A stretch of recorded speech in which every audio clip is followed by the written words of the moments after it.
All right, going to call the meeting to order, Thursday, May 8th. With us tonight is Kevin O'Neill, Bob Kimball, Roger Marchand, and myself. Let's start with the Pledge of Allegiance. I pledge allegiance to the flag of the United States of America and to the republic for which it stands, one nation, under God, indivisible, with liberty and justice for all.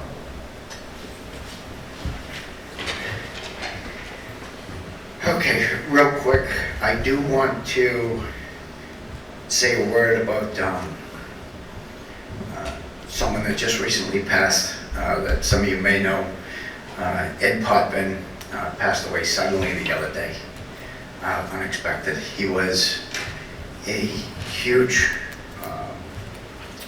impact on Norton sports from elementary school all the way up. Baseball, basketball, football. He was truly one of a kind. He was a hard-nosed coach. He had the wins to prove it. He molded all the kids, including my sons, that he coached, turned those kids into men. And he's going to be sorely missed. So I'd like to have a moment of silence for him, please.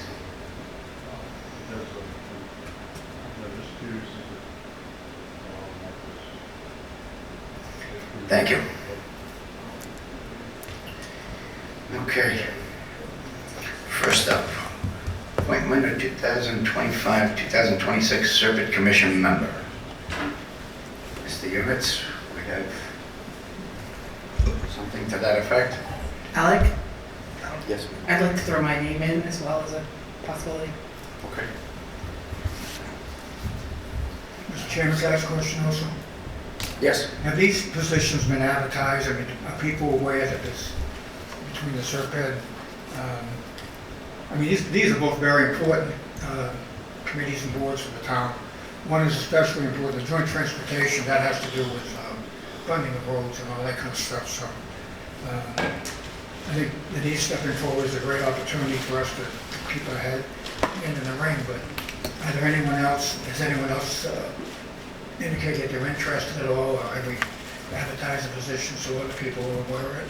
Not that they're going to be breaking down the doors, I don't believe in the past they have, but is it worth that time trying to just put the word out for a couple of weeks?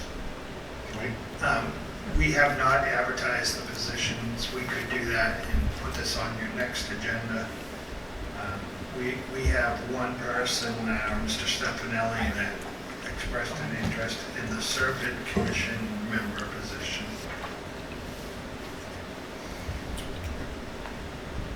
If you want, we could post them on our website and continue it to the next meeting, see if we have any other. Is that what the board would like to do? Why don't we do that, Mike? Please. So I missed, are you putting both on? Sorry? Are you putting both on? Both. Okay. Yeah, we'll put them on. Okay. So that. Next, the appointment of 2025 to 2026 joint, oh, wait a minute. Appointment of Barbara Ohanian as a permanent member of the Council on Aging. Is she here? No? Mike, can you speak to that? Yeah, so there is an opening on the COA, and Barbara requests the appointment. She's an alternate right now and would like to be a full-time member. Mr. Chair, Yes, sir. I make a motion that we appoint Barbara Ohanian to the Council on Aging. Second. All in favor? Aye. And thank you, Barbara. Unanimous? Wherever you are. Okay. I'm going to skip over the next one. I'd like to, but we can't. It's the resignation of John Harrop as the Assistant Water Sewer Superintendent. So, yeah, John has an opportunity for a new position that will be very beneficial for him. And John's done a great job here, and it's been great to have him as a colleague, and more importantly, I think as a good friend, and going to miss John coming in the town hall every day. Anybody have anything to say? Mr. Chair? Yes, sir. John, I would just like to wish you good luck in your future endeavors. You are really going to be missed here in town, and I want to thank you for everything that you've done for the town while you're here. Thank you. Thank you. Thank you, John. I would add to that, John, that I didn't get a chance to work with you the past 3 years, but I saw you a lot, we had a lot of conversations, and I really appreciate your dedication to the town and what you've accomplished in the town. We appreciate that also. And remember, the door's still open on the other way around, so if things don't work out, feel free to come knocking. Thank you. And thank you again. So John, same as everybody else said, it's going to be sad to see you go, but we fully understand. Thank you very much for everything. Wishing you nothing but the best. Yeah. Thank you. Through you, Chair. Yes. Sorry, quick question. On the Serpent, I just noticed at the bottom of the form that we're supposed to have a response back to them by May 15th. Is there flexibility? Yeah. Okay. Okay. Next item, discussion on increasing the member count from 10 to 11 members on the Norton Traffic Study Committee, with an appointment of Keith Silva to the Norton Traffic Study Committee. Mr. Chair, could I bring up a couple of things? We were doing some research this week trying to figure out what was going on with this committee. I chair the position, I'm chair of the position right now. First of all, in the Richmond Town report, it was referred to as a Norton Traffic Study Committee. We've been referring to ourselves as a safety committee for a while, so I would like to make a motion to change that name to Norton Traffic Safety Committee, if we could, legally. Is there any issue with changing the name? I agree with that. That's what I always called it. Mr. Chair? Yes, sir. I make a motion that we change the name of the Norton Traffic Study Committee to Norton Traffic Safety Committee. Second. All in favor? Aye. Unanimous. Okay, the other part of it was, we found out that there's supposed to be a representative from the, what do they call themselves? Alternate Transportation Committee. So for 2 years we've been serving, we have not advised them that they're supposed to be part of this committee, so we want to make sure, with your permission, I'll reach out to the alternate and ask them to appoint someone to serve on that committee.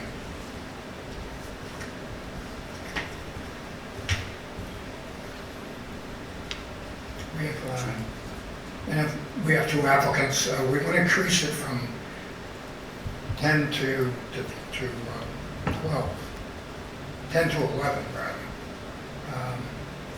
Keith Silver has been coming to almost every committee meeting since he stepped down as the DPW director. Keith has a vast amount of knowledge about what goes on in town streets. He's got the history, and I would really encourage the board to put him on the committee. Steve Hornsby has been involved also. He was the representative to the select board at one point and has asked that if he could be put back on also. So those are the two people under consideration. I would ask you to consider both of them. Well, how many seats are currently filled? If maybe you fill the one that's missing for the Joint Transportation Committee. So there are 8 of us now, and 9 would be the alternate transportation. That would be 9, Okay, and this will make it 11. okay. So I would make a motion to increase the Norton Traffic Safety Committee from 9 appointed positions to 11 appointed permanent positions. I'll second. All in favor? Aye. Unanimous. Thank you. Okay.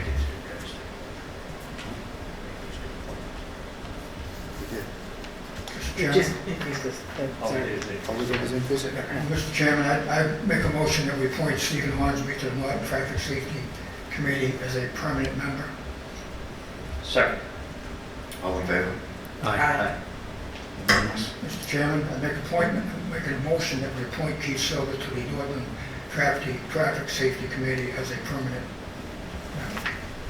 Second. All in favor? Aye. Thank you. Okay. For the minutes. Can everybody have a chance to look at the minutes? Mr. Chair, Yes, sir. I make a motion that we accept the minutes of the executive session of October 10th, 2024. Do I have a second? Quick question, sir. Sure. Is there one for April 17th as well? Those are in here as well, but I'm just doing the executive Oh, session. just October, gotcha, sorry. Second, All in favor? Aye. I'm present. Abstain. Opposed? Abstained? One present, one abstained, and yes. 3 yes? Mr. Chair, Yes, sir. I make a motion that we accept the minutes of the April 10th, 2025 meeting. Second. All in favor? Opposed? I'll say. Abstained? Abstain. 2 abstentions? Mr. Chair, Yes, sir. I make a motion that we accept the minutes of April 17th, 2025. Second. All in favor? Aye. Aye. Aye. Abstentions? 2 Aye. abstentions. 2 abstentions. Okay. Next we have licenses and permits. You want to take that away, Mr. Vice Chair? Mr. Chair, Yes, sir. these are all of the same licenses that we have approved the last several years for Wheaton College graduation. These are all on Wheaton property. I would like to make a motion that we approve the one-day beer and wine license to Mark Hasselbath on behalf of Wheaton College as written in the agenda. Do I have a second? Second. All in favor? Aye. Point of order. On a liquor license, anything to do with a liquor license, you have to do a head poll. Anytime you do anything involving a liquor license, the state wants an actual. You have to take each one individually and then ask each one of us nay or nay, yea or nay. In other words, in favor or against. Okay. And that's, it's been a long, is it still the same? Yeah. Mike, Stevens? Roll call. Yeah, roll call. Okay, so we have a motion and a second. I think we have to take each one, if you want.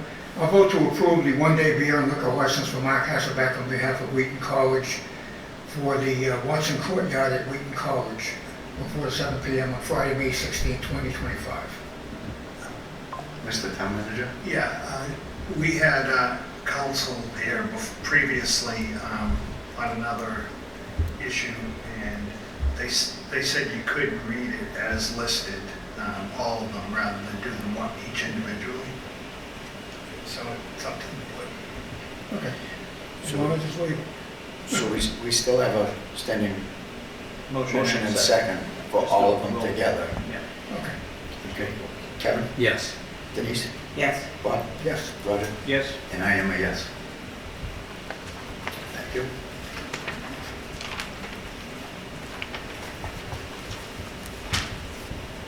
Announcements. Mr. Chairman? Yes, sir. Fine. Licenses here. We want to remind everyone that townwide Park and Recreation is having their townwide sale this Saturday. Hopefully the weather will cooperate. May 10th, 2025, from 8 a.m. to 3 p.m. Maps will be available from the Norton Park and Rec website for download starting on May 5th. And we're asking that please be respectful of safe and parking at sales. This is rain or shine. At homeowners' discretion as to the severity of the weather. They're asking for no early birds. Junior golf lessons are being offered through Park and Recreation. Thursday, May 1st to 22nd, the rain date of May 29th. Thursday, June 5th and 26th were rain date of July 10th. It's for beginning to intermediate players ages 8 to 12. They learn basic like stance, grip, and swing positions. Equipment provided, and lessons led by Norton CC Golf Pros.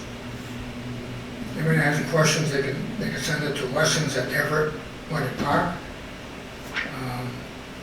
$180 for Norton residents, $190 for non-residents. Norton Founder's Day will be held on Saturday, June 28, 2025.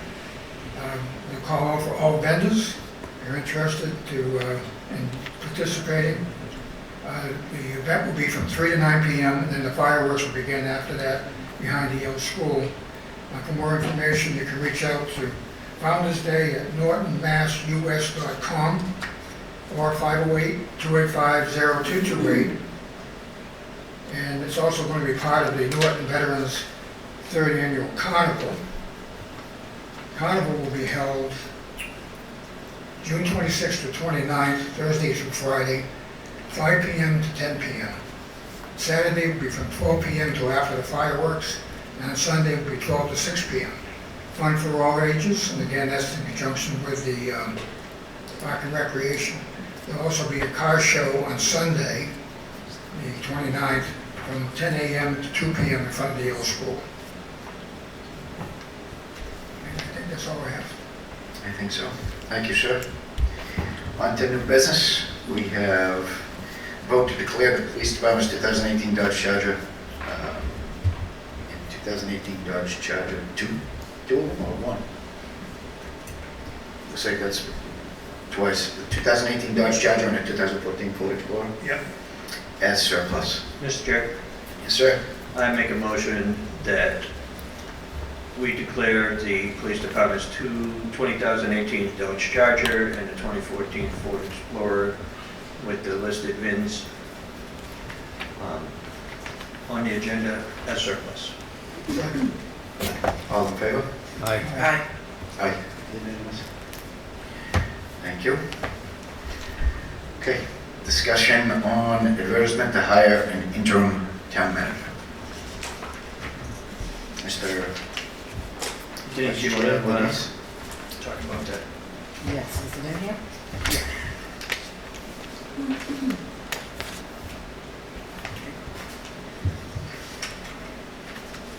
So we just pulled a basic advertisement for an interim town manager for us to talk about and consider if this meets our needs, and I'll read it. The town of Norton is seeking to immediately hire a qualified professional to serve as interim town manager until a permanent town manager is chosen by the select board. Responsible for day-to-day operations of town government, administration of town policies and procedures set by the select board, assists town officials with legal issues, attends town meeting and all select board meetings, grant administration, contract administration, preparation of annual and special town meeting warrants and motions, budget preparation for accounts under the select board's authority and administration of property and liability insurance policies. For full description referencing the Norton Home Rule Charter, section 4.4, or 4-4, sorry. Also serves as Chief Procurement Officer and Personnel Director. Applicants should have a master's degree in public administration, public affairs, and public policy, and 2 years' experience in an appointed managerial or administrative position in a local government with a bachelor's degree and 5 years of experience. The interim salary is to be determined. Positions available immediately and expected to last 3 or could last up to 6 months while a permanent hire is sought. The interim may apply for the permanent position. Interested applicants should submit a letter of interest and resume to the select board office, selectboard@nortonmaus.com. Position is open until filled. For further information, please contact, and Jen, I used your number. Norton is equal opportunity affirmative action employer. We do not discriminate based on race, color, religion, sex, marital status, national origin, age, disability, sexual orientation, or any other protected class. Mr. Chair? Yes, sir. I have reached out to council for some guidance as far as the interim salary. I haven't heard back yet. I sent another email today requesting information and guidance. Okay.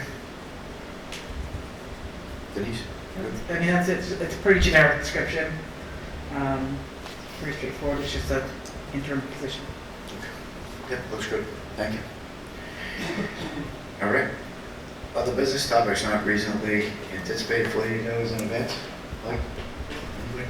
Apologies, Alex. One last question. I think we need to discuss where we're going to post this. I think we need to wait until I get a salary range Okay. from,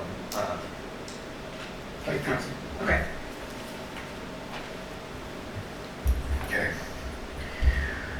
Old business, review, discuss, and a vote on annual and special town meeting articles. First, on the special town meeting, you previously had voted on this article. This is Article 3 for operating budget supplements for FY25. Since you voted, we found that there's $3,812 needed for a short-term loan for the window project at the schools. So I ask that you reconsider your vote, and the change would be where it's previously was free cash supplement of $105,123. It would be $108,935. Mr. Chair, Yes, sir. I make a motion that we reconsider our vote on Article 3 of the special town meeting. Second. All in favor? Aye. Okay. Mr. Chair? Yep. I make a motion that we recommend spending, moving $105,123 from free cash. 108,935. This amount. I'm sorry. I'm sorry, $108,935 from free cash. Second. Second. All in favor? Aye. Aye. Thank you. Thank you. Mr. Chair? Yes, sir. Mike, do we have to take any action on Article 2? Article 2, if you could, the Finance Committee is recommending no action on Article 2. Mr. Chair? Yes, sir. I make a motion that we take no action on Article 2 of the special town meeting. Second. All in favor? Aye. Aye. Unanimous. Thank you. The only other article on the annual is the budget, and I'll just go over with you where it is with the Finance Committee's recommendation. So if you look on the revenue and expenditure sheet, you can see on fund transfers some of the changes. So now we're looking to use the $1,847,719 of free cash. And the Finance Committee is recommending $500,000 from stabilization. The Hicks Fund increased from $200,000 to $280,000. Ambulance receipts from $1 million to $1,228,000.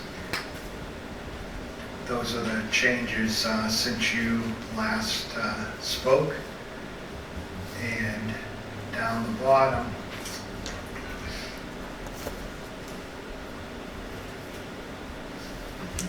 the Finance Committee's recommendation is for a general government budget of $17,082,303 and a school department budget of $37,101,669. And just to give you a better, easier understanding, those are where, just to show you again, the funds, the Hicks Fund, $280,000, stabilization, $500,000, ambulance receipts, $1,228,000, septic betterments, $35,000, the dog fund, $20,000, debt exclusion premium, $9,586, and wetlands protection, $5,000, and free cash, $1,847,719. And below that are the indirects from the Water and Sewer Department.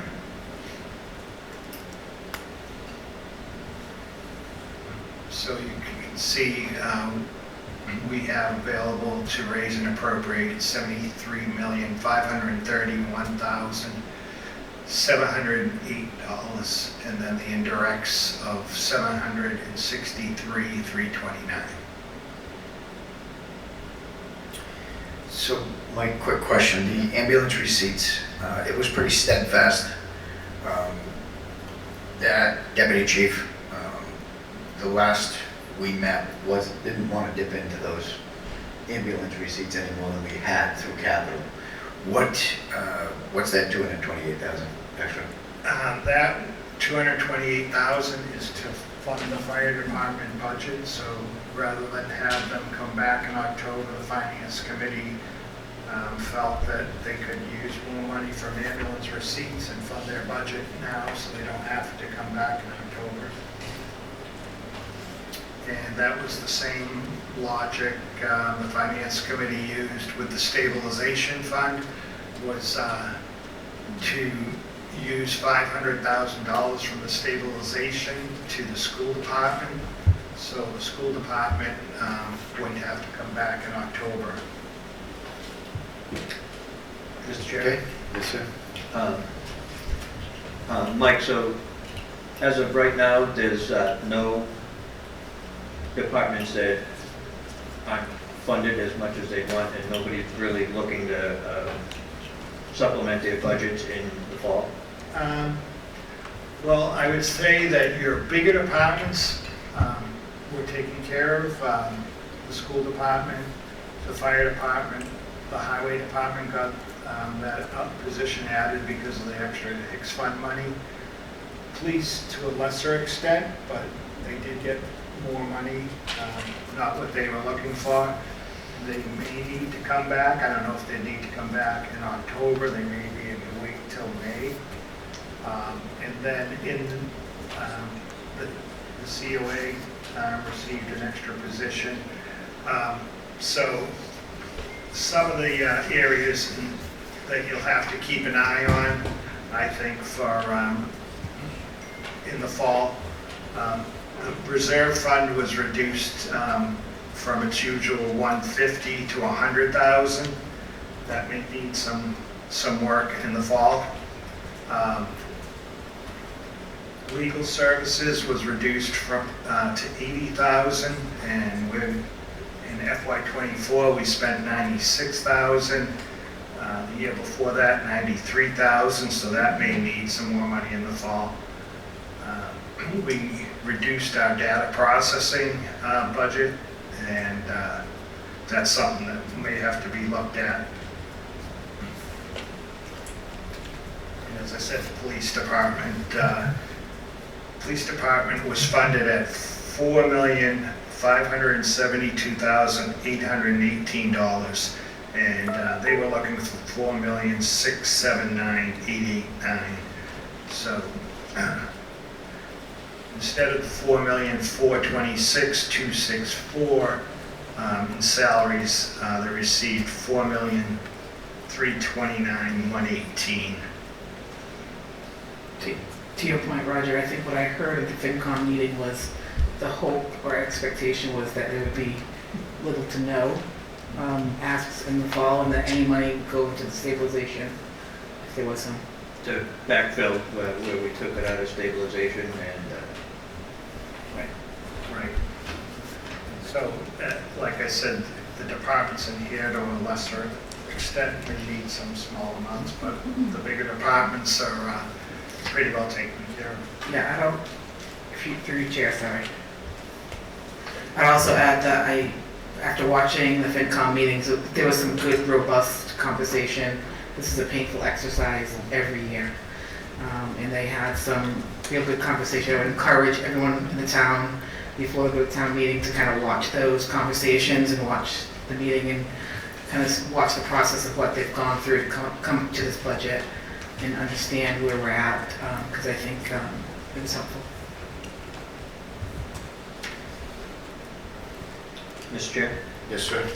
I make a motion that we recommend Article 8 on the town meeting warrant. Second. All in favor? Aye. Aye. Unanimous. Thank you.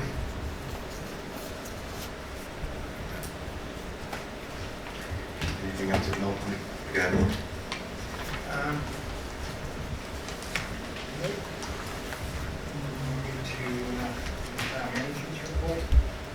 Sure. Meeting for council. Oh. So I just wanted to let you know, we met with Robinson Communities this past week. They're looking to develop the David Crandall site. So they're starting their investigation of the process right now. They met with department heads on that. They're looking to do their permitting in 2025 and financing in 2026, with construction starting in 2027, and the project would be complete in 2029. And what they're looking to do on the site is, and they're looking to have a main building that would be independent living and memory care, and would also have a community center, and that would be 86 apartment units. And they're also looking at doing some cottages, independent living cottages on the site. And they'd have 106 cottages on the site for seniors. So, you'd live independently in the cottages and then move into the assisted living at some point, and then unfortunately onto the memory care at some point. But it's an interesting project, and they're looking, they have some conservation, they're going to put a conservation restriction on land that's not developed, about 2/3 of the land, and the Land Preservation Society has agreed to be the holder of that restriction. So it's right on both sides of Red Mill Road. So it's an interesting development that they'll be bringing forward. Mr. Chair? Yeah. Just a quick question, Mike. Do those cottages and apartments work against our 40B number? I don't think they do, right? They did talk about they will have to do the 10% affordable, I think. So there will be some affordable in there, but they don't want to come in as a 40B project. I just want to make sure that with all these residences don't count towards our 10% number or work against us. And these are all age restricted? Do they have any more land there, or is that will, I know they had a whole bunch. Paul, The rest of it? Do they still have That's the rest of it? Is it, can you speak to it, please? What street is one? No. That, I'm Paul DiGiuseppe, the town planner. They said they do have more land available, but what we discussed this week was just a portion of it. But the majority, or a large percentage of it, is going into whether it's a conservation, well, it would be a conservation restriction. yeah. Okay. Thanks, Paul. Sure. Thank you, Mr. Chair. Mr. Hughes, what was the name of that company? Richmond? Which one? Richmond. Robinson Communities. Robinson. Thank you. Rogerson? Rogers.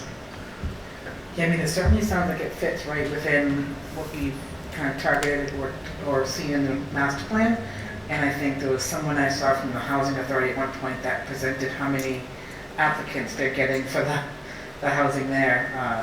So there's clearly a need for it.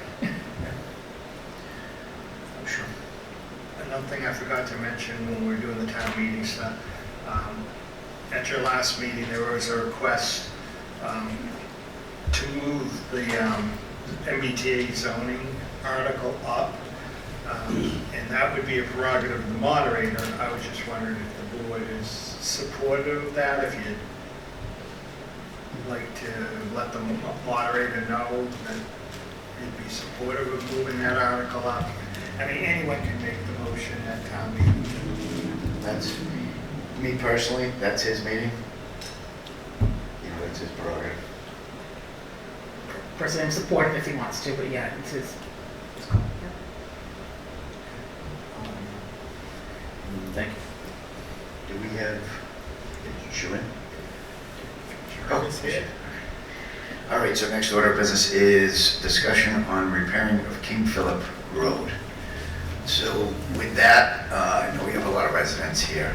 And we've been doing a lot of homework, trying to advocate for whatever kind of plan that we can come up with for anything. And if you'd like to come up, Sharon, I'd really appreciate if you can speak to, give a summary of what, where we're at, what can be done, what can't be done, processes, policies moving forward, possible steps moving forward, if you could, please. Sure. So I'm Sharon Everett from KP Law. Good evening. I'm here to talk about King Philip Road and what can be done to fix the condition, which I understand is pretty bad and dangerous. And so, obviously the select board is very concerned about that, and we want to do whatever we can to help. It is the case. It is the general laws says that the town cannot spend any public funds on private ways. So there's a distinction between public ways and private ways, and I understand that King Philip Road is a private way for most of it. So I believe the first 700 feet is a public way, or maybe a public way, and the rest is a private way. Unfortunately, the general laws say that the town cannot spend public funds on private ways. There is an exception that's provided for in the general laws, which allows towns to make temporary repairs if they adopt a bylaw, and the bylaw can say what can be done, what cannot be done, how much the town can expend, what are the limits, what kind of work, and the town has such a bylaw. It's called Temporary Repairs to Private Ways, and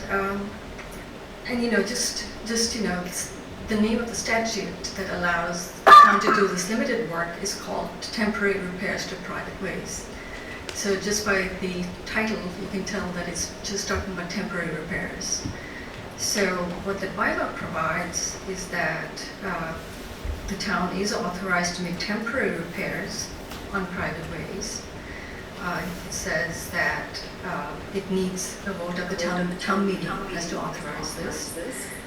And it also says that said temporary repairs shall include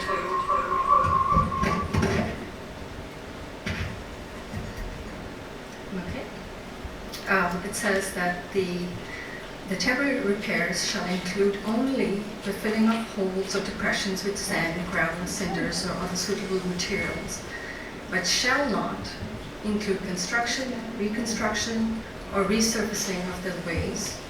Drainage shall not be included, and betterment charges shall not be assessed. So what the bylaws authorize the select board to do is to make temporary repairs. And as I just read, those are very limited in nature, which is, filling up potholes. And I'm here because the select board, obviously, you have concerns, and given the dangerous condition of the road, I understand. But it's just the case that the town's hands are tied by the laws of municipal finance and its ability to do what it can. So unfortunately, I'm here, and I completely understand where you're coming from, but unfortunately, I'm here to tell you that, given what the laws are and the bylaws, there's not much the town can do at this point, or at all unless something changes. Whether it's a change in the general laws, changing your bylaws, you get a special act, but unless those things happen, the town's hands are quite tied in that respect. So, Sharon, with that being said, those options that you just spoke of, if you can provide a little bit more clarity in direction moving forward, what, we'd love to have those outlines, which you gave us some, and I'd like to be able to share those with the residents that, on King Philip, so they can get a better understanding as well. So there's options moving forward. Yes, would you like me to address it, or would you speak to that? I'd love for you to address it, please. Okay, sure. So there are, as I said, there are several ways we can get this moving in your favor, which is One is we make this road a public way, and that has to go through the statutory layout process. And I've provided select board with an outline of what those steps are. There are multiple steps. It goes to the planning board, there's a meeting, there's a hearing, ultimately it goes to town meeting. Town meeting decides that, yes, we should accept these roads as a public way. And then as the last step is that the town acquires rights, which is the abutters give the town an easement to use the road for public way purposes. And it's only through those steps, which is acceptance, layout, planning board, the select board approval, then ultimately a town meeting, and then finally with the easements, you can make King Philip Road a public way. And once it's a public way, public funds can obviously be expended for its repair and maintenance. The other way to do it is to get a special act through the legislature. And some towns have done this with limited, in very limited circumstances, which is you go to the state legislature and you say that we understand what the laws are, which says we are prohibited from doing this, but you need to give us this special exemption and allow us to make permanent repairs to private ways. So let's say it does make a public way. The other option is to go to the state legislature and say, please pass a special act that authorizes the select board to do this. So that's one avenue. I'm not really aware of any other circumstances. The betterment way? Well, yes. So the other way, of course, is it's tied to the town making this a public way. So if the town makes this a public way and we go through the street layout process, the town has the authority to make these permanent repairs and to assess betterments. Now, the betterments constitutionally have to be assessed on those people who benefit from the road. So it's going to be the abutters, and the cost can be spread, however town meeting decides or however the select board decides. So they could go to town meeting, appropriate the money for the construction or resurfacing, and then once you have a total cost, they could divvy it up in a proportionate manner among all those abutters who benefit from having this road being improved. So that's the third way. That's, again, in conjunction with making this a public way. Sheree, just one question, clarification, yeah. The special act that you mentioned, I'm assuming we have to also amend our bylaws to open up what we're able to do for... That's correct. So is that done in one town meeting article? Does it have to be separate? How does that, is it a series, the special act first, and then the bylaws? How does that series work? Well, so I can see the sequence going as in you need to get authorization from town meeting for the special act. And, I don't know if the state legislature is going to pass this because sometimes they don't, sometimes they do. But in the meantime, you could amend your bylaws to authorize additional work rather than just filling up potholes. Again, you're limited by statute to making temporary repairs. So even if you amend your bylaws, there's only temporary repairs. Some towns do more work under temporary repairs than others, but it's still limited by that statutory constraint. So yes, you could amend your bylaws, you could go to special time, you could go get a special act, and those are the steps you would do to get authorization to spend public funds for these purposes. Mr. Chairman? Yes, sir. I have a couple questions. The special act, if we were to go ahead with a special act, what process does the town have to go through first in order to even try to get the special act passed? My second part of the question is, if the special act is passed, can we use Chapter 90 funding to do the work? Okay, so the process of getting a special act is that the town meeting needs to authorize the select board to file a special act. And then we would work with you to draft a special act that authorizes permanent repairs to private ways. And we've done this for certain towns, very limited, but they have been done. So town meeting authorizes, we draft the special act, and then you work with your legislative representatives to get it through the state legislature. You know, it's always a backlog, but you know, the extent that you can work with your reps to ensure smooth passage, it can be done through that way. It does take time. You know, it does take about at least 6 months. Given how slow things are, it may take longer, but that would be the process. Now, if you do get the special act, Chapter 90 funds can only be used for public ways, so Chapter 90 funds would not qualify. You could not use that for this. Just another follow-up on that. This is a blanket special act. In other words, any street that has not been accepted. Well, Okay, you okay. could do limited repairs. You could do, I work with towns to do just discrete roads. Some, you know, because there's compelling public interest, or there's some reason to single out a certain road, and yes, we have done special acts for specific roads. All right, thank you.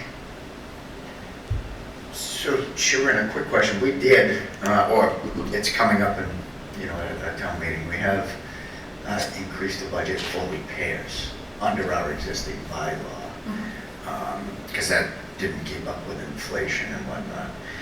So, with that being said, this road in particular has a couple, you know, rough spots. I mean, the road is rough, but there's a couple spots that are more rough than others.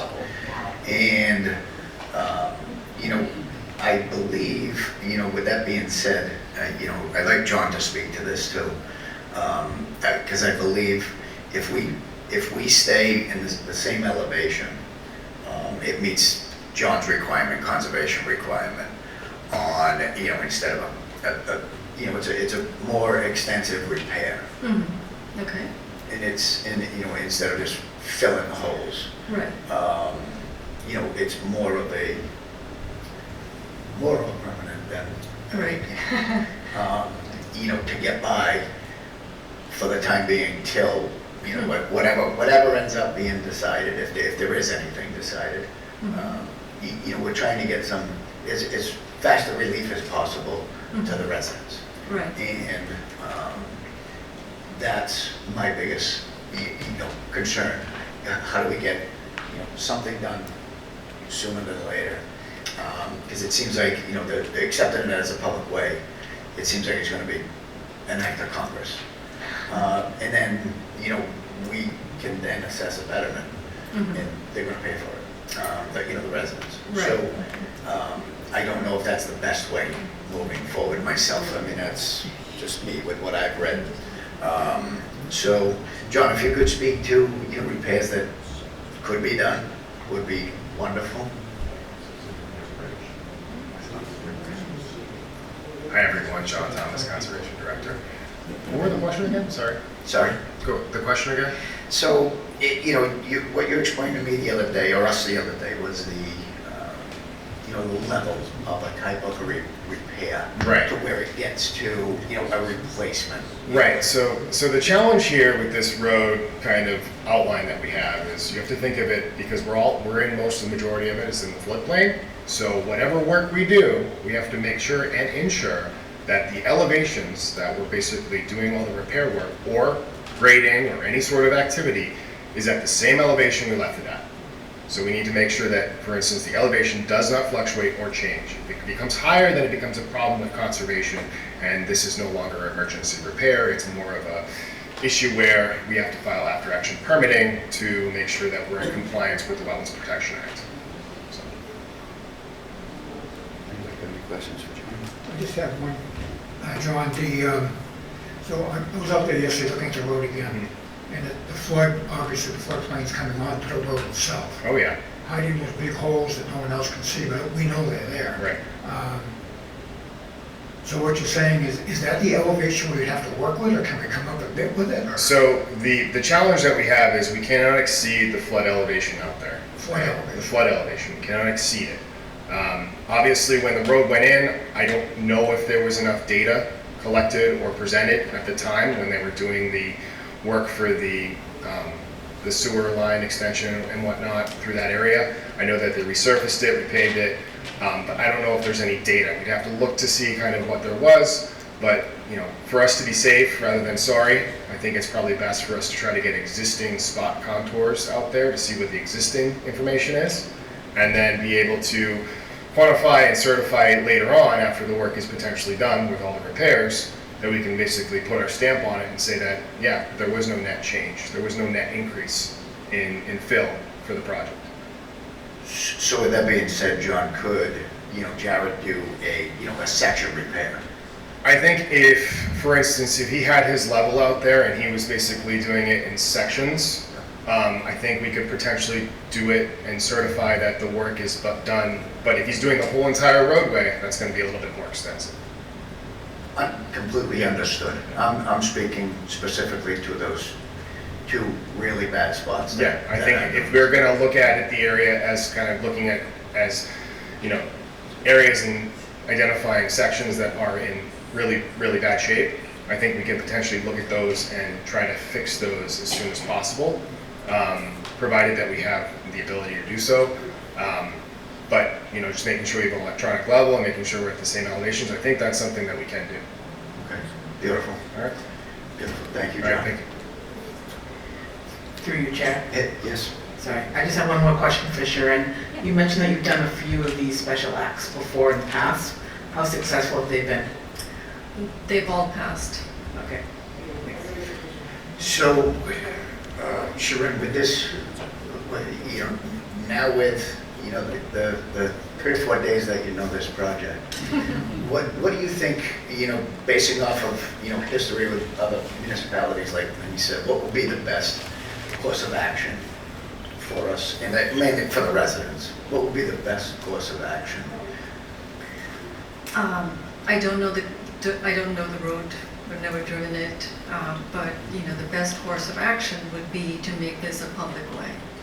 And in conjunction with that, you could assess betterments, but the benefit of doing that would be that then you could get Chapter 90 funds to maintain the way in the future. I mean, Chapter 90 funds are going to give you, like, I don't know, 10 cents on the dollar, but something is better than nothing. And so having it a public way would give you at least that benefit and authorize public funds to be used for those purposes. So if that is, you know, the path moving forward, if it becomes the path moving forward, who pays for the original layout? You know, the existing conditions, engineering? So that would have to be done through betterments. Because betterments under the Constitution, you cannot assess betterments for something that you don't enjoy. It has to benefit your property. That's why it's called betterment. And so if you're improving the road, that is a benefit not to somebody else on the other side of town, it's a benefit to you and to the abutters. So by statute and by Constitution, you're required to assess the property owners who benefit from that. So the cost would be borne by the abutters to improve that road, to make it acceptable for acceptance to town meeting. Okay. Mr. Chairman, Yes, sir. getting back to that comment, in order to make it a vote that we could approve and accept, it has to have certain guidelines. There's a lot of engineering work. We've got to work with conservation, drainage. There's all these other issues that we have to deal with, which could cost millions to those betterments. So in my opinion, looking at trying to figure out a way to have the street accepted where we could use Chapter 90 funding would be insane. I mean, the money would be ridiculous. Right. So we have to figure out another way. So maybe through the special act process we can do it. I assume that you say other towns have done it, so that's something, you could give us an example of how maybe a different town has done that in the past. Because not only King Philip is a problem, but the road on the other side, Charlotte Road, has sections just as bad. Maybe not quite as bad, but it's pretty rough. And again, the town accepted the first few hundred feet of it, but they didn't accept it all. So it's not just King Philip we have to look at here, we have to look at both sides of the lake and figure out how we can make repairs on both sides that make sense. And then you get into the areas where, well, I live in the first 700 feet, so I don't have to pay a betterment, right? Because my road is perfectly fine. So we have to get into other conversations about how we're gonna do this also. Oh, absolutely. This is a very involved process, so it has a number of steps, number of analysis and studies. As you said, it is quite complex. But, you know, you can make your way through it. It can be done, but as we just discussed, it's not as easy as, you know, turning it around in a couple of days and getting it done. Mr. Chairman? Yes, sir. It seems like, so we've got kind of two separate issues here. One, let's try to make this road so it's passable, so people can use the road, doing repair work. And then two, finding and resolving the issue of how we're going to make it so that the road can be paved in full. So it would seem to me that after town meeting, and we have some more money in the budget that we can use to do repairs, that if the highway superintendent and the conservation agent and the planning director could work together so that we could get that work done, so it stays within the parameters that the conservation agent just described, that we could get something done temporarily. Right. I did want to clarify something. If you do accept it as a public way, you could use public funds. You know, you could go to town meeting and say, I need to appropriate $3 million to do this. And if it passes, you can use the funds. I'm just saying if you want to do betterment, you can only assess the neighbors. You can't assess anybody else. So that's 2/3 vote at town meeting, correct? For betterments, for acceptance of road, yes. And when you go to appropriate the funds, you know, if you are intending to pay for it through taxation, I mean, you know, most residents are not in favor of spending money on other people's roads, so there is, you know, if you get it passed, that's good. And then you can use public funds. But yes, it would take a 2/3 vote of town meeting. I'd love to explore the special act option, since it might be the fastest and least onerous in the budget option, but it also has limitations of what we can do as far as how broad we can expand what we can do there, right? We have done some that are broader in scope than others, so you know, ultimately it's a question of what the state legislature will support. But you know, we have done special acts for limited repairs, for more extensive repairs.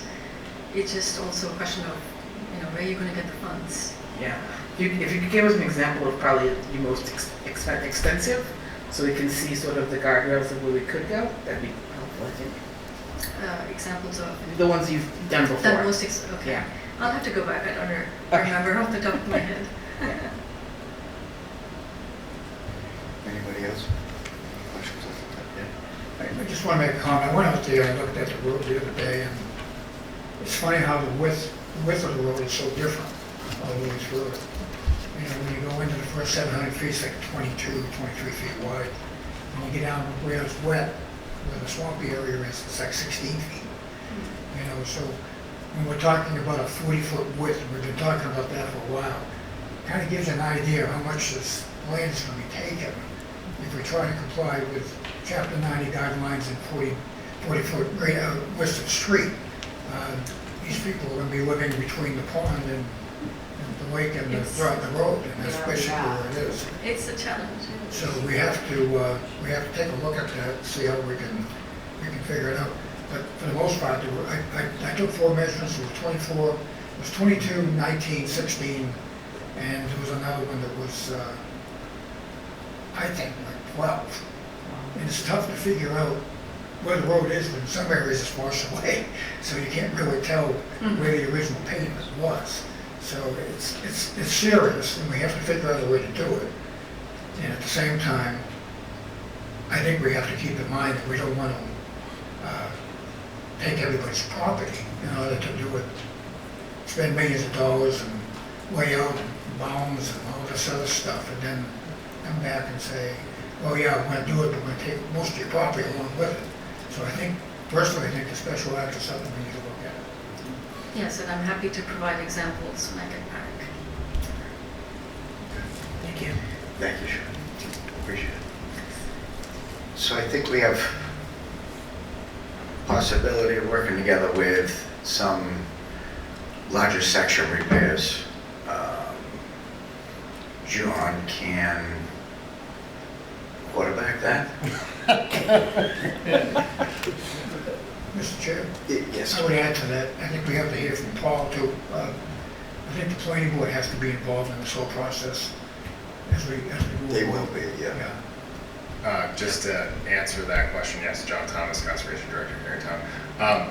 Yes, Jared and I can work collaboratively to assist the select board with their decision if they choose to go with the repair. So, Thank you, Joe. So, Mr. Chair, Yes, sir. I think we have to wait until after the money gets appropriated at town meeting before we can do anything. Yeah, that's right. Because we don't even have any money left in that, in the repair account to do anything right now. So, Mr. Chair, to Mr. Eunice, the money we're going to get at the town meeting is effective July 1st. Is this work that we can do, once it's been approved in town meeting for this fiscal year, for next fiscal year, can we use that money, say in June, instead of having to wait until July? Do we have to wait July 1st? July 1st. And I think John would want the work done in the summer. Yeah. Yeah, we'd have to wait till July 1. Anyone want to speak in the audience? Yes.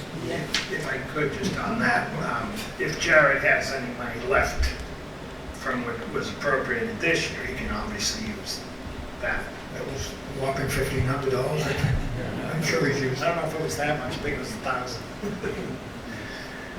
Floor is open. Come on up, Nick. As long as it's new information. Sure. Nick Adams from 65 King Philip Road. I had a question for the attorney, please. We learned from Bridgewater and from Natick that you can accept a substandard road with the special act by the legislature, as you referenced. And our town has already passed the special legislation to accept a substandard road if town meeting so chooses to. And then they accepted the first 800 or 700 feet of it at that time. So the entire road length has already been approved by the special legislation motion 15, 20 years ago, I believe, to accept substandard roads. Does that substandard road acceptance authorize any further improvements? I wanted to make sure that you were aware of that.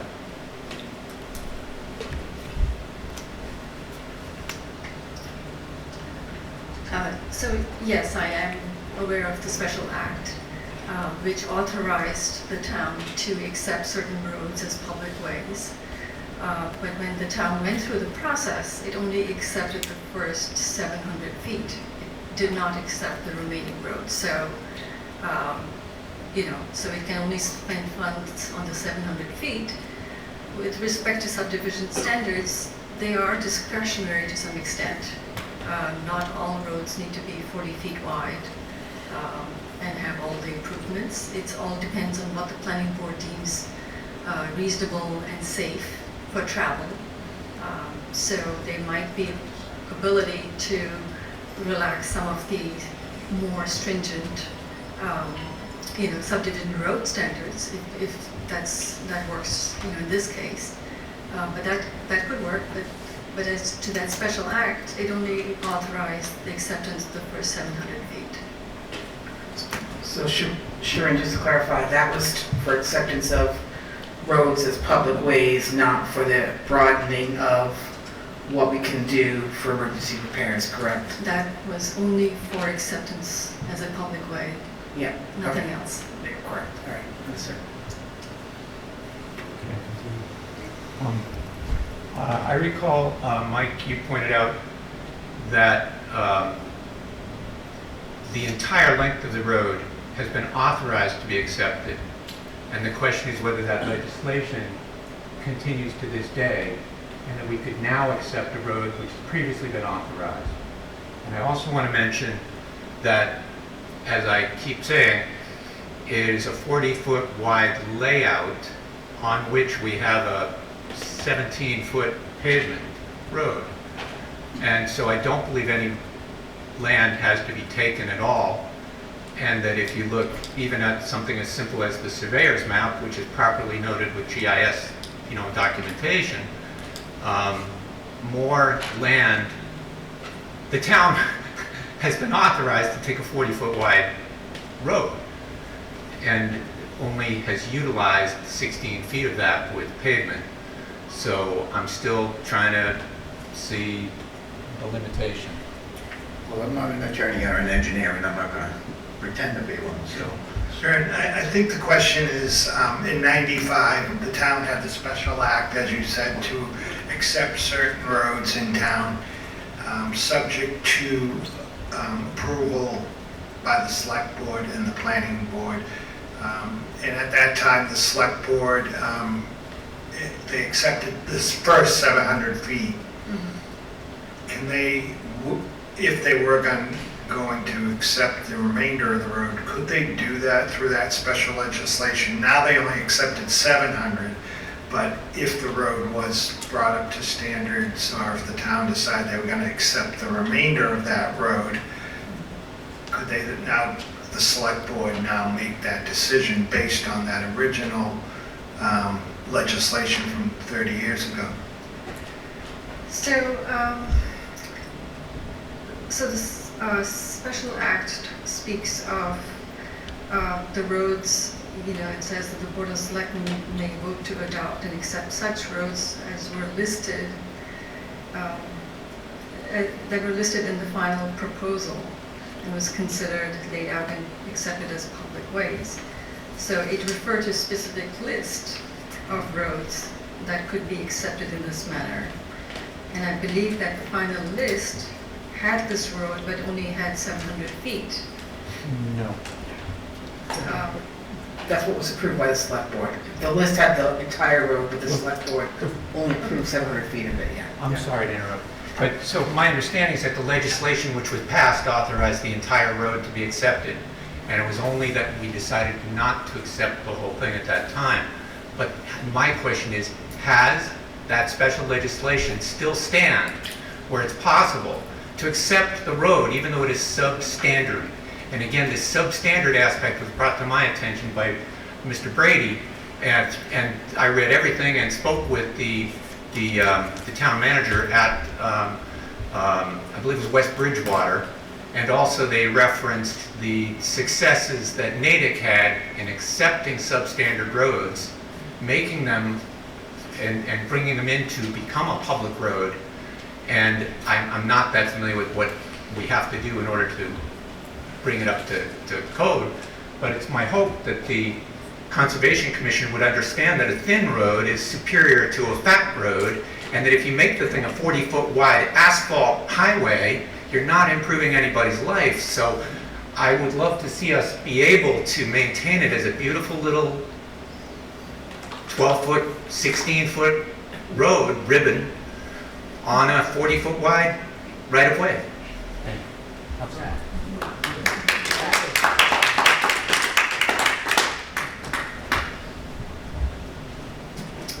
I'd just like to say that the Conservation Commission does not regulate the size dimensions of roads, nor do we have any sort of restrictions for roads. That's the Planning Board and Fire Department. If you have any questions, you can reach out to them. Thank you. Shereen, could you speak to that? Do you have familiarity with that? Would that legislation still be in effect? Or is that something you need to Research. I need to research this because I need to look at the backdrop to this legislation and the petition that was to see if it still applies. But even if it applies, it talks about a process for accepting roads. You still have to go, it's almost similar to the public way layout process. I'm not sure what that gets you by that special act, frankly.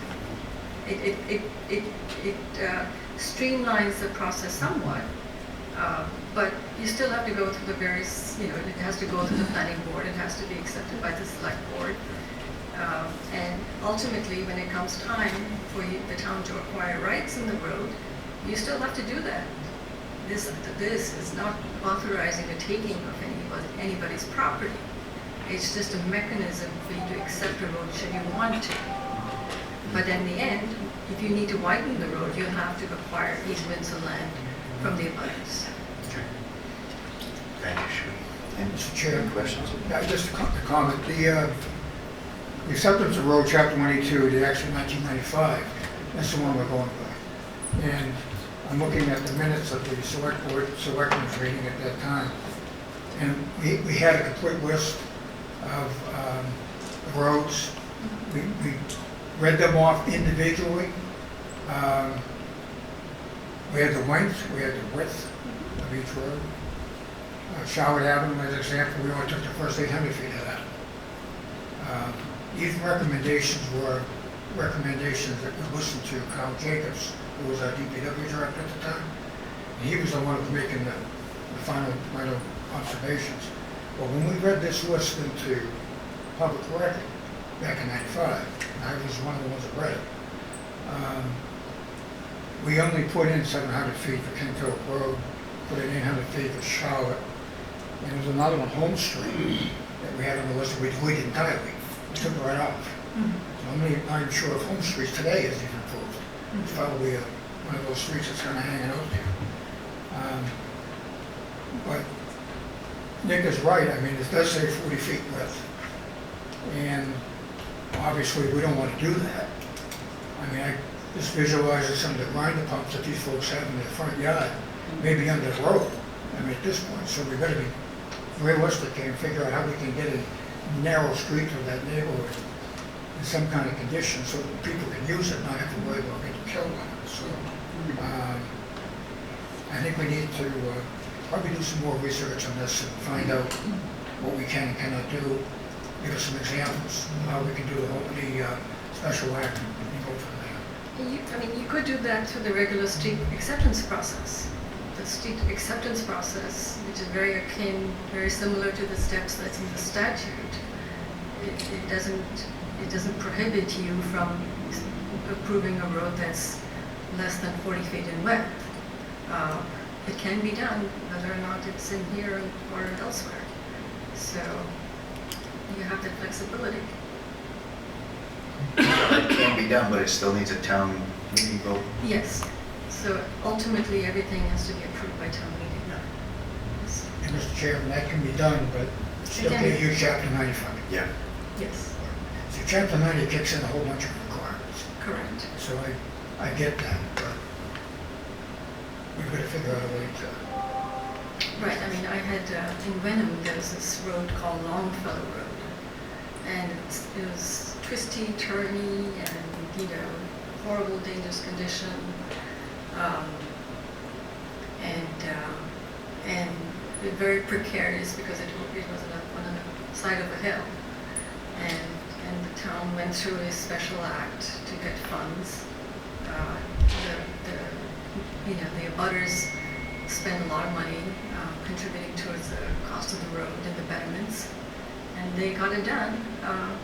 So it's possible to improve it if it's not, it doesn't have to be 40 feet. It can be lesser width or different dimensions than you would through a street acceptance process, as you were getting to. Mr. Chairman, I have one further question. This is to the people that live on Winnicott. There was a very active Winnicott association when we put in solar lines down there many years ago. Is that still active? No. Thank you. I guess my thought was if it was still active, we would have the ability to maybe work with a few other people from the neighborhood and try to come up with some creative ways to deal with this. Right, I mean, the situation, I see this day in, day out. It's a very, it's a strong concern for residents in small ways. You know, these things are not getting better, they're getting worse. And limited funds and laws that really do not allow much flexibility. So it's unfortunate, but it's not unique to you, but it is a concern for many, many towns. So I guess with that being said, if you can provide us with some guidance from successful steps that towns have made, that would be hugely helpful for us, to share with the homeowners and residents. Oh, sure, absolutely. And in the meantime, John and Jared, I'm going to do what they can do they can get ready, and then after it's done after July 1st, once the new fiscal year starts, they can, come out of the gate swinging. In the meantime, it's not the best news, but it's the best news that we can provide with everything that is presented to us. So, anybody have any comments? Okay. I will Thank you guys all for coming out again. Thank you, I Sharon. haven't spoken. May I speak? You can if it's new information, sure. What always you guys like working with me? I just didn't have that from Sherry Savoy, 115 King Philip Road. So, everyone has their opinions on how things were done back in the day. And I have, because we have people on Zoom here, I have questions that they have for you, okay, from the Zoom people and friends of mine. So, How come they're not here? because they couldn't be. So they're through Zoom when they can be on Zoom, Alec. But I also have a question, people that are also concerned about the road asked me to present the question. Can I do that? Because it's actually something that, I'm not good with all the verbiage and whatnot of saying, sinking things. So, basically, the person said, the town keeps talking about the 40-foot requirement, curbing, taking people's property, drainage, conservation, etc. And they want to know why were none of these requirements needed in order to pave the first 700 feet of the road. So, can you state this person's name and their address on King Philip too, please? This is my text back and forth to this person, Robert Grieco, who's my other half, who was here with me, who had a root canal today and can't be here. Okay? So, hi Robert. Hi Bobby. Hope you're feeling better. But anyway, that was his question. Why did the town pave the first few hundred feet without following the guidelines they are required to pave for the rest? For that first 700 feet, the guidelines were not followed. So I think That was 30 years ago. But you're still paving it, and you're still paving it. The guidelines 30 years ago weren't the same that they are now.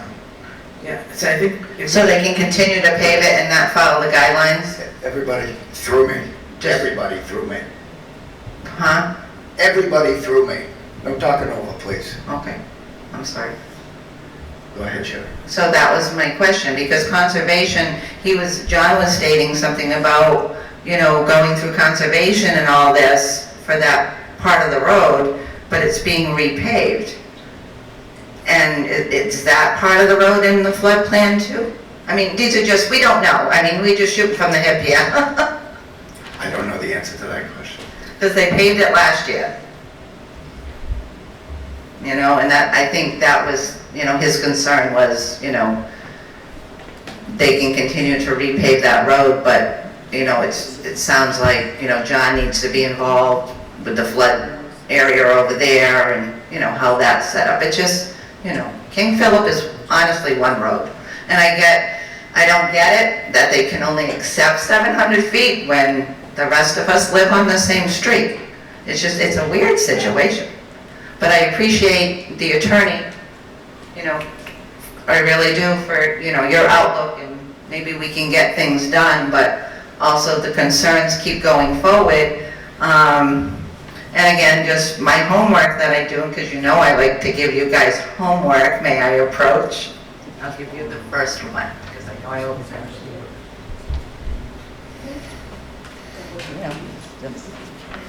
This is justified, because you mentioned passing the road, the areas, the bad areas, it actually sits here. This is private, we can't even use No, this. but I know, but just to get an idea, I just wanted to give it to you to get an idea of, the funding part, that's all. Hello. Okay, so just to get an idea of, because he did say. Yeah, back at the. So again, working with Heat with this, just to get, a quote of what it might cost, so we'd have an idea. And he did get, in the description of how they would patch those bad areas. Because we never got the quote on that, just to take care of those really bad areas. So I thought it was important to get an idea, how the work would be done. And he did follow through with listing how that work would be done to fix those bad areas. And I believe I'm not a paving person, but I think if you read it, you understand how those areas would be patched without disturbing anything. We understand, Sherry. Yeah. Thank you for submitting. That's all. Just wanted to pass that along.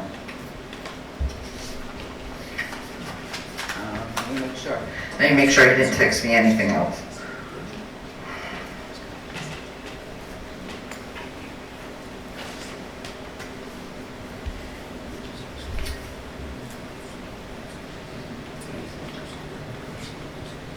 Okay, no, that's all I have. Okay. Hey, thank you. Sherry, and everybody that lives on King Philip, we are trying everything that we possibly can do. I hope that you guys recognize that. It would be a lot nicer with a little bit, more relaxed approach. It would be better appreciated, because we are handcuffed every single stone that we upturn, and it's frustrating to us just as much as it is you. Can I speak really quick? Sure, come on up. Thank you so much. Name and address Dave Cooney, 113 King when you get Philip there, please. Dave Cooney, 113 King Philip Road. It sounds like you want to help us, absolutely. You want to fix the bad areas, and then we'll fight the other battle after. Is that correct? I think that's what it's starting to look like. Yeah. It's a fluid I situation. think everybody appreciates that. We're We're not getting- going to win the Super Bowl today, in other words. We may qualify, and if we get something done, because I know it's ruined a couple of my cars. On my wife's car, not yet, but sometimes she's not that tall. Is So. she in it? She's not that tall, so she doesn't see with the hood that well. But anyway, thank you so much, yeah, I think that's what he's trying to say to us. Everybody being helpful. We don't want to attack you, at least I don't. We can fix most of them to save some of our cars, and then we'll fight, try to win the Super Bowl later, that'd be great. Kids. Kids. Our kids on bikes, we want to save them too, because Yes. they're getting injured. Thank you so much. Thank you, appreciate it. Can I say something? Sure.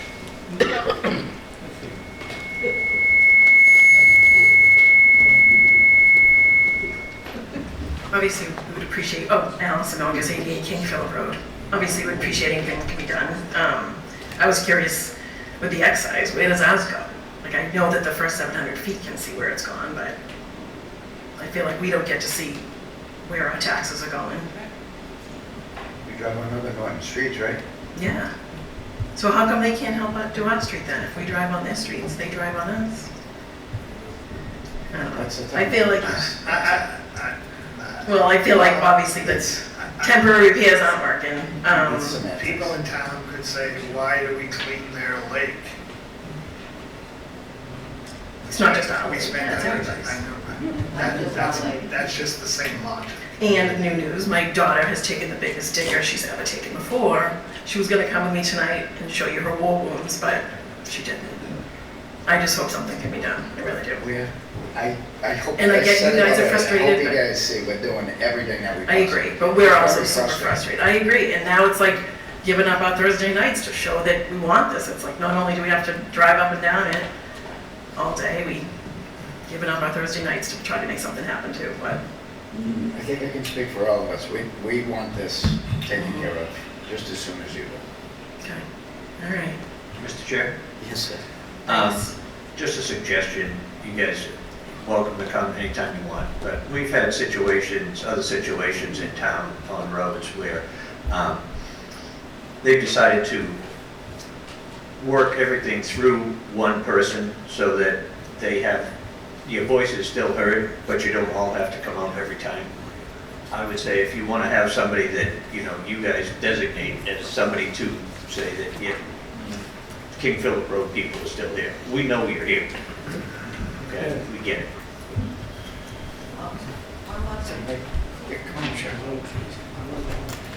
I like these guys. It's so I wanna fun. go home. I think you like to hear yourself talk. I think so too. Sherry Savoy, 115 King Philip Road. I don't want you to get the bad impression, because if my other half was here, he would, you guys think that I'm yelling. It's just the tone of my voice, and I've been a riding instructor, horseback riding school all my life. So I've learned how to speak loud. And I don't want you guys to think that I'm coming across angry. I really don't. And I really do appreciate this. I started this, and I want to end it for these people, with you guys. Totally lost my train of thought.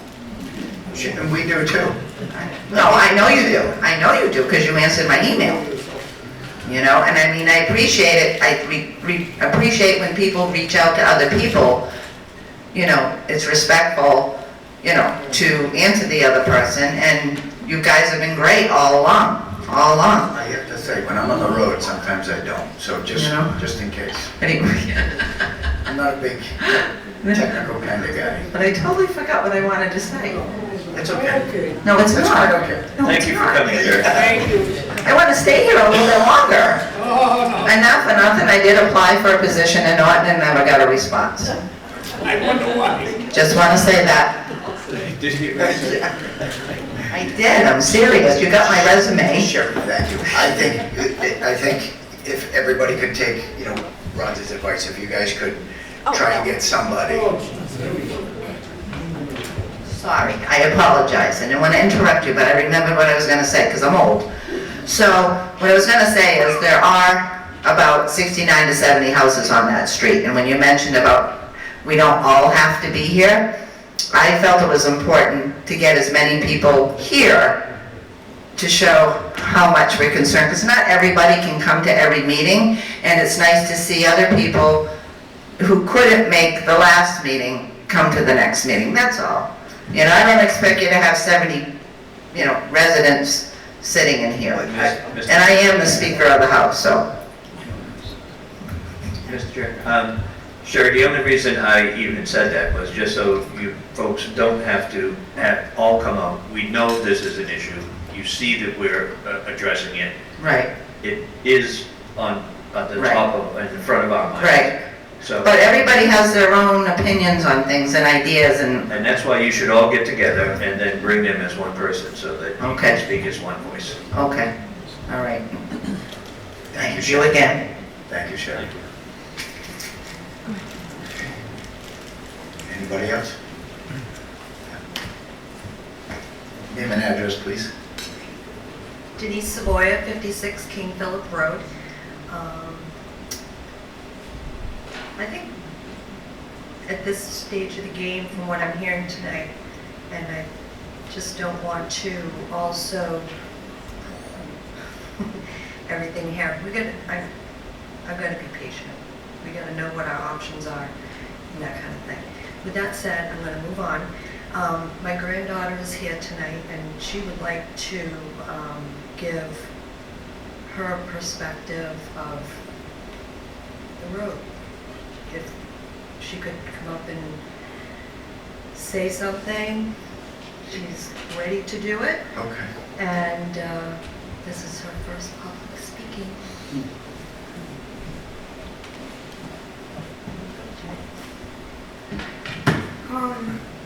Sorry. What's your name? Jalen Nguyen, 56 King Philip Road. Okay. Thank you. I'm here to speak about the condition of King Philip Road. As a 16-year-old, a sophomore in Norton High School, the road has been crumbling for years. I mean, I'm sure everyone here knows that. It's full and deep of potholes, uneven surfaces, and loose gravel. And I know I've seen other kids. I mean, I walk along the road all summer long, and then I myself have tripped and fallen, and even while walking home on the bus stop, it's horrible. I mean, we're talking about the, what's it called? You know where the water all goes down? The swamp. I've walked down that road and it's been like crazy water, and a car driving 5 miles, I've been splashed all along my clothes without an umbrella to even walk on, which I guess you could say that is my fault for not bringing an umbrella. But what my concern is trying to even, communicate. Because, I mean, before we even left, an ambulance went by, and there's always ambulances on our road, and there's obviously a person with a medical condition on our road, and it's not only concerning to me, and you might be thinking, why is it concerning to you? You're only 16, and you're in high school, you're a sophomore. It shouldn't be concerning. And honestly, it's concerning to me because I've felt so many heartfelt. So I haven't known anybody in this room, maybe besides Barbara and my grandmother. And honestly, I care for everyone in this room. Even if I don't know them, I don't know their history, I care for them, no matter what side they're on. And my point being is, if this is a road that, people live on and they pay to be there and they pay taxes and, they have a medical condition, I don't think a person should buy a house and then have that road be like that and be like, oh, why did you buy that house without that road then? There could be many reasons. It could be loss of money or even family issues or just anything. It really doesn't matter why the person moved there. The road should be a clean road and paved for ambulances to go down without having a breakage or, my grandmother's car, it's older than I am. And, I can't even count how many times it's had to be repaired this year. It's an old car, and, there's nothing wrong with that. People have old cars all the time. They drive them just for a drive. They drive them, that might be their only vehicle. And it's a real concern because in a few years, I might even this year be driving my own very car with my license and going down that road. And I'm going to be taking the house when I'm older. And so I really think it's important for not only everyone to speak on it, but for the youth to speak on it. Because I know there's many people in here or sitting here and or at home who have children who get hurt. And by a babysitter, I babysit my little cousin all the time. And even though it is not a fast road, it's a very private road, I think everybody could agree here, it's still very dangerous, not even by cars, even by the potholes. I've seen my little cousin fall because of them on my road, riding his bike. Sure, you're gonna fall once in a while, but a pothole, you're going deep into a deep pothole and you're falling. And obviously, everybody's leaving their statements and I respect them. And honestly, I think we could always come up with a compromise, no matter what. I think compromise is just, it's there, but I really did want to give you a view of, like, you know, the youth. And I mean, not only me, but her generation has been here. I mean, my mother's been there, she's been there, her father has been there. And I mean, the house was built, he had the house built there. It wasn't even, he bought the land and then the house was built. It wasn't, oh, there's a house, I'm gonna buy it. Even before that, she lived in that house. She lived in a house on that road even before that. And honestly, I really just want to take the time, and I'm not trying to be hostile, I'm not trying to be rude with my tone. I'm honestly just trying to give a strict statement on what's coming from my view, and, you know, the others I care for views. And I want to have the safety for not only me, but for anybody who drives down that road.